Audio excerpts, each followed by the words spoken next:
আসসালামু আলাইকুম রহমতুল্লাহি ওবারাকাতু। আমার প্রিয় ভাইয়ারা আপুরা সবাই কেমন আছেন? আশা করি সবাই ভালো আছেন। আলহামদুলিল্লাহ, আল্লাহর অসীম রহমতে আমিও ভালো আছি।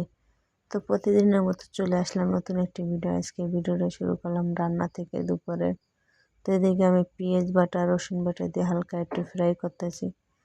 এখন দিয়ে দেবো জিরা বাটা, আর এই জিরা বাটার সাথে আদা বাটাও আছে, যেহেতু আজকে শোল মাছের বিরিয়ানি রান্না করা হবে। আর এদিকে আর এক সাইডে হচ্ছে ডাল রান্না করতেছে।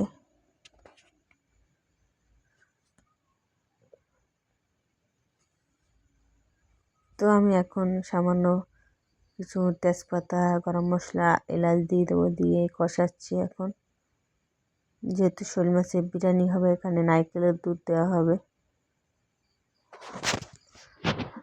শোল মাছের বিরিয়ানিতে একটু গরম মশলা দিলে অনেকটাই মজা লাগে। মেন হয়েছে যে আপনার নারকেলের দুধ আর হচ্ছে মশলাটা, এটা যদি ভালো হয় তো খেতেও অনেক মজা লাগে। তো দেখতে থাকেন আজকে কীভাবে শোল মাছের বিরিয়ানি রান্না করতেছি আমি।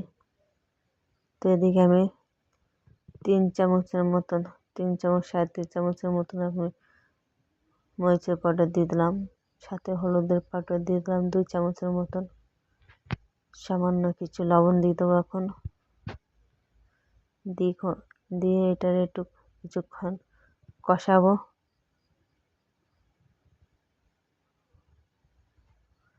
আর এক সাইডে আমার বড় আপু ডাল বাগার দিতেছে। তো এই মরিচ আর একটু লাগবে, যেহেতু নারকেলের দুধ দিলে একটু মিষ্টি মিষ্টি লাগবে না, এতে একটু মরিচ বেশি দেওয়া লাগে।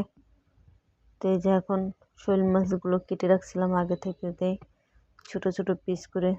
তো এই শোল মাছের বিরিয়ানি রান্না করতে গেলে শোল মাছটা ছোট ছোট পিস করা লাগবে, আর নাহলে খেতে মজা লাগে না, ভালো লাগবে না।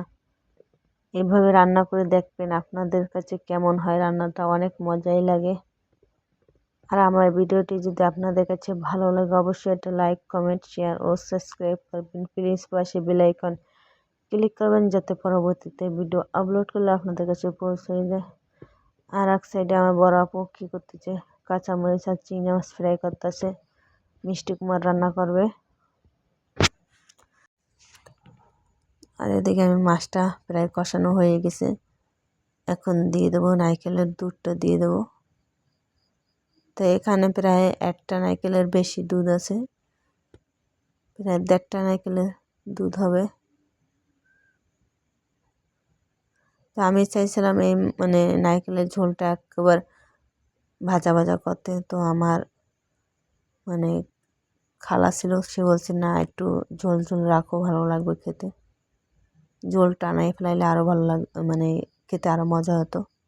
তো অল্প পরিমাণ আমি ঝোল রাখছি।